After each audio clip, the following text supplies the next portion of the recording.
Said I was trying to make friends with him and Chuck Smith, and I took him over to John Wimber, a guy who started a place called The Vineyard. Both of them said, homosexual, you're done. Both of them. I was there. Both of them. Homosexual, you're done. You know what it was like, that basketball player when he got AIDS? Magic. Even the basketball players who didn't know Jesus wouldn't get near him because they're afraid the saliva or the sweat, stuff like that. Lonnie was a young, broken, bitter person left by the side of the road. And where did he spend his last 3 years of his life? Living with me. Living with me.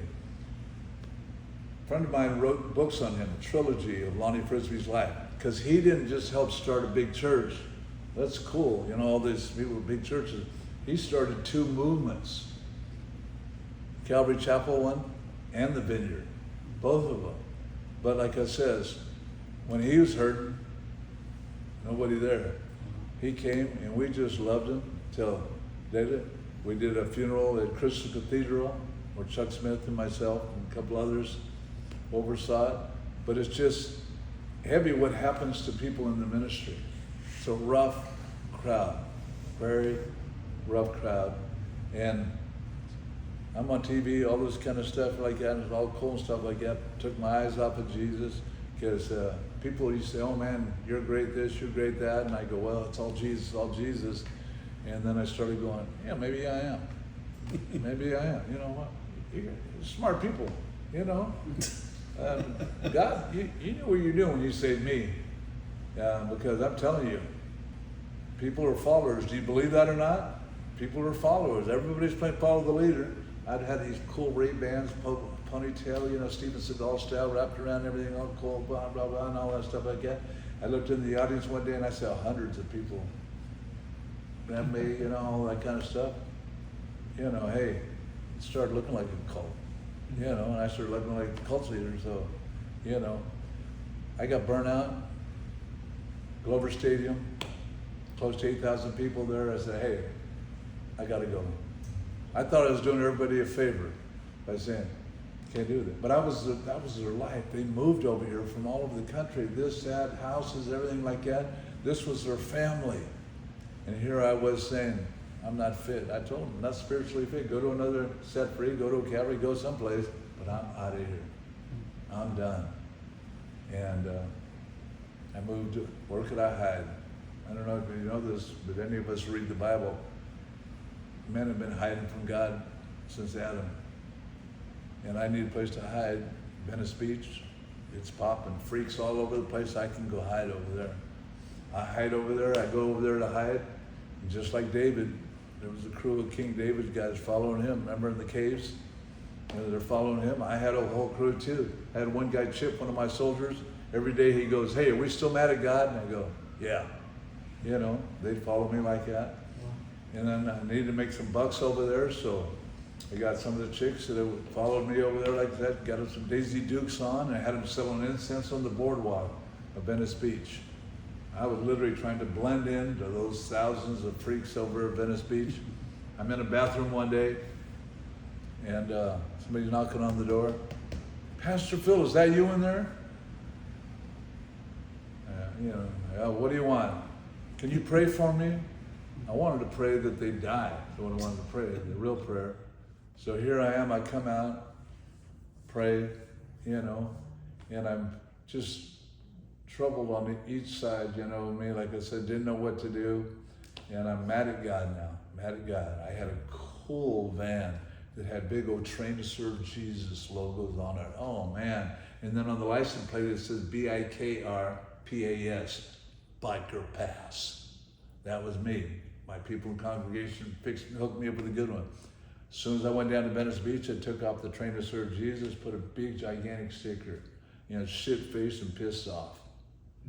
And then, to answer your question, sorry about the longness, on the license plate, got it done at DMV, Chief, and then underneath, of sinners. Because that's how I saw my life.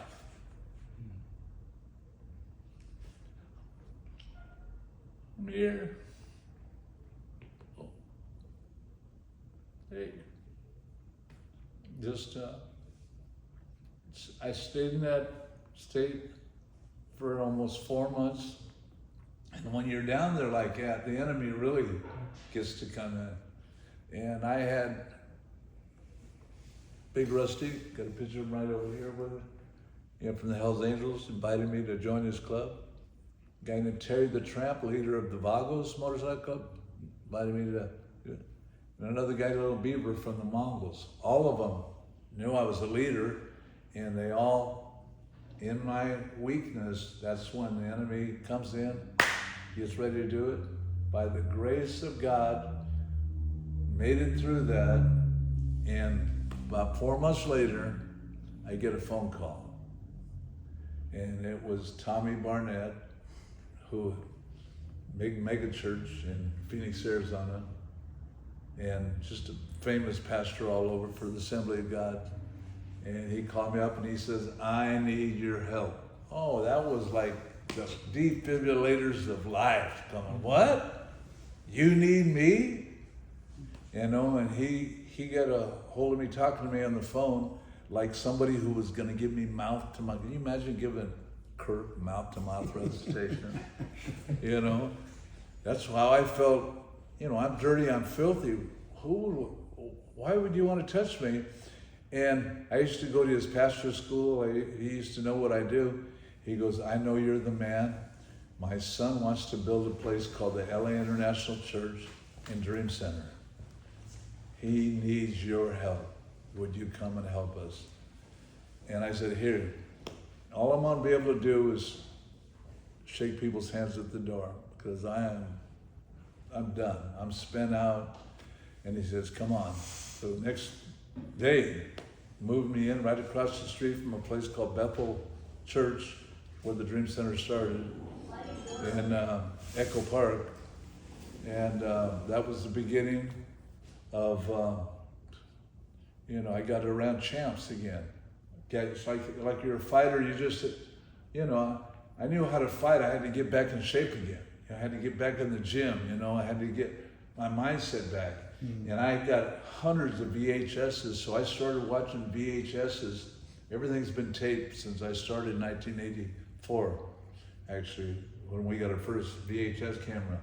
So I started watching tapes, looking back, how I was so happy, how I was so on fire for the Lord. What was I doing? I got to get back and do that. I was watching tapes of myself, to try to get back the magic and stuff like that. And then with Tommy there, and then his son Matthew was only 20 years old, little hostess Twinkie, white kid, and I could tell they needed my help. They were in LA, it's not Phoenix. LA's his own baby. And in 1994, when this happened, LA was, I'm telling you, it was drive-bys, heavy. Echo Park was full of dead bodies. Mm-hmm. And so he came in there, he wanted me to come there and protect his son, because they brought over a group called Masters Commissions from Phoenix, 50 well-trained street ministers. When guns got pulled on them, you know where they went? Right back to Phoenix. Nobody stayed with Matthews. And I came in, man, I brought our band, I brought rap music, changed it totally all around, like I says, and I talked 300 people from beautiful Orange County to move to LA and help me build the Dream Center. Tommy took me there, showed me the Queen of Angels Hospital, says, I won't get it unless you'll do it with me. And that was a revival in my life, and I got to make my comeback. Got to make, the bigger setback, bigger the comeback. But his life has its journeys. In 1998, like I said, I got a lawsuit from back in the day. 3 ladies said that I was a cult leader, and I fought for 18 months in the courts of Santa Ana Superior Court. Whole nother thing.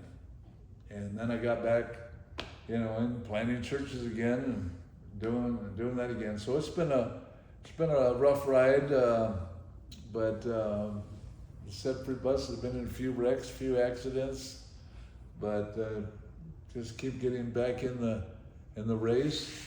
And then in 2008, when I got arrested for our group getting into a fight, go big or go home has always been the story of my life. So we got in a fight with Hells Angels Motorcycle Club, and so that didn't work out too well. That was one of those things, and so the church world was my biggest critics. And so that's when I turned this house and the house next door into drug and alcohol treatment centers. And because I found out with this crowd that I'm going to see in a little while, this crowd that I work with every day, that, you know, I'm very Googleable. You know, I tell people I showed up on planet Earth. You can Google me up, and they find out that I did this and did that. You know what? They don't go, oh, I can't believe it. What a terrible person. To them, it's, you know, they got, their whole families don't like them. They're used to that, you know, so they're glad that, you know, I'm one of them type thing. And so that's what I've been doing the last dozen years, is treatment centers, detox places, you know, because when people come in, you know, from death-defying fentanyl and that stuff like that, and they, you know, I've got to reintroduce myself to them the first 3 days because they don't remember and all this stuff like that. It's kind of like they're the egg is hatched and they're brand new babies going, Dad, Mama. It really is like that. So that's the crowd I work with every day. And I call it the emergency room, because if we don't get that message, if we can't encourage them to change, they're dying. Because we watch it every week. Like it says, well, somebody who's there tonight won't be there next week, because fentanyl is just, you know, something they're putting in meth, they're putting it in the weed, they're putting everything like that. So in my days, you could experiment. Now you can't do that. So that's kind of where I'm at now. And in closing, this last couple of months, you know, I felt God kind of giving me the nudge. Go, you know what? You're not done yet. You know that story about Joshua and Caleb? And they were road dogs. They hunted, did a lot of things. And near their last hoorah, Caleb says, hey, Joshua, can I have that mountain over there? You know, and they were about my age, and they were still going for it. So I got re-energized, and I said, okay, going for it. I'm going to take this next year, go for it, and then pass the baton on. But I'm going to use every day, every single day of this year, just to give my life to serving, helping others, ministering to others, loving others, and with joy. With joy, not with regret, not with I have to, or anything like that, with joy. This is the coolest thing. The more we think about others, the less we think about ourselves. And it's cool. I got four of my kids are in their 40s. And so I know the 40-year-olds, you know, that type of stuff. Plus I've been one too, you know, and I tell people who are in their dirty 30s, that's another age. How old are you? 37. Yeah, I know the dirty 30s. And I tell people if you're under 30, you're young, dumb, full of rum. You know what I mean? And so that's just from experience. I look at it like this is, you know, it's just like when I did 2 weddings in the last week, and I check on them all the time. You still like him? You still like her? We got the video. We're showing the world, because this wedding ain't just for you. It's for other people to be able to have hope that there's still hope, because people are broken everywhere, every age group, you know, broken and hurting and needing love. And I'm fortunate, you know, my wife and I just celebrated 48 years together. Amen. And I tell people I never considered divorce once. Murder, yes, never divorce, you know. We've had our ups and downs and everything like that, but it's the most beautiful time in our life, because, you know, she's my worship leader. We get to do is sing together, and it's just fun, you know. Planting a new church, you know, and we got a tattoo ministry in our church, and we, you know, got all our different ways that we reach out to people, you know. And, you know, everybody's broken and needs some love, so we're around for that. So I got the name Chief because, yeah, 1994, man, I said, I'm the chief of sinners. Because nowadays, these people I work with, I said at a church this morning, what kind of addicts we got? You come here, get in a program, 30, 60 days, and then you say, I gotta go back home and pick up my car. I go, how do you still have a car? What kind of addict are you? You know, in my day we lost everything. You know, but it's a whole other fun crew. But everybody doing their little parts. You know, just I think it's beautiful.